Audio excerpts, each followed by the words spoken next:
What is happening, fellow Cobras? Welcome back to the channel. Today we're going to be discussing how Mike Barnes will help Terry Silver in Cobra Kai Season 5. But before we get started, if this is your first time being here and you love Cobra Kai and Karate Kid just like the rest of us, you're in the right place. Consider joining our dojo today by hitting the red subscribe button down below and turning on all notifications so you never miss a new video.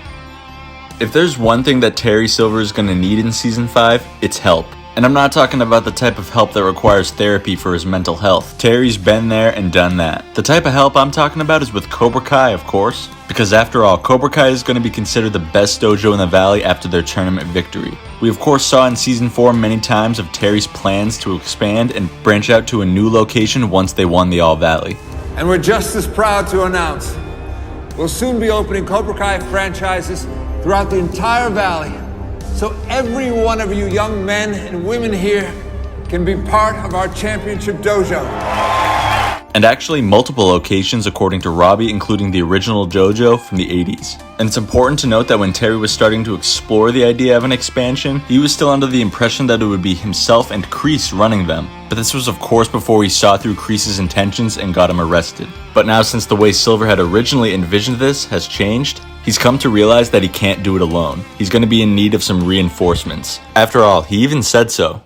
So worry about a thing. I'm sure I can dig up an old friend or two to help out with Cobra Kai while you deal with your legal problems. You're gonna regret this.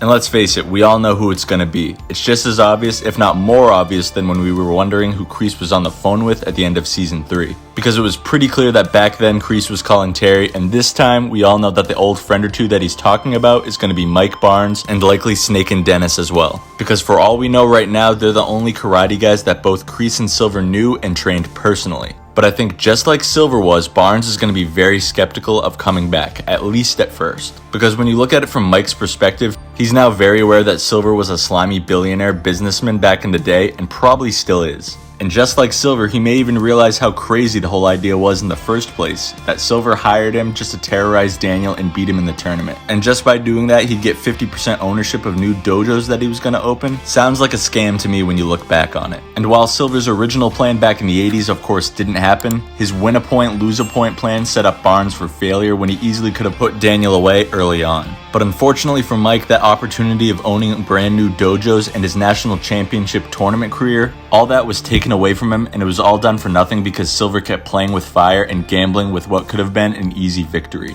So let's look at the main thing that's changed since Silver and Barnes' original deal they struck back in the 80s. The main difference now compared to back then is that this time Silver has already won the tournament, which gives him the popularity he needs to expand. And I'm thinking all Mike has to do is say yes and he'll be in. And right now we don't know Barnes' current situation, so maybe he'll be a little bit down on his luck in terms of money, kind of like how Johnny was, and then he'll see this as a golden opportunity to get back into doing what he loves to pull himself out of the rut he could be in. But I think the only thing that'll be holding Barnes back this time around is that he already knows how Silver works. And I think that's where Mike's going to need some convincing. Learning from the past, Mike is definitely going to be hesitant to trust Silver again. And the main thing that Silver's going to be needing assistance with is handling a bulk of the new dojos because, let's face it, we saw how many kids wanted to join Cobra Kai after the last tournament, as well as the school cafeteria fight alone. Now Cobra Kai are back-to-back champs, so they're just going to continue to gain popularity. And one last thing that Silver could have in the back of his mind is that he may get the feeling that Daniel and Johnny won't go down quietly and won't choose to honor the bet. So with a terror like Mike Barnes, who Daniel potentially feared the most, being reintroduced into the show, it may just make Daniel question all of his decisions moving forward. But with that being said, guys, that'll do it for this video. Be sure to let me know down below in the comments section, how do you think Mike Barnes will help out Terry Silver in Cobra Kai Season 5? You know what to do next. If you enjoyed this video, be sure to leave a like and make sure you're subscribed to Strike First Media. I got plenty more Seasons 4 and 5 videos coming that you're not going to want to miss. Thank you all so much for watching, and as always, I'll see you in the next one.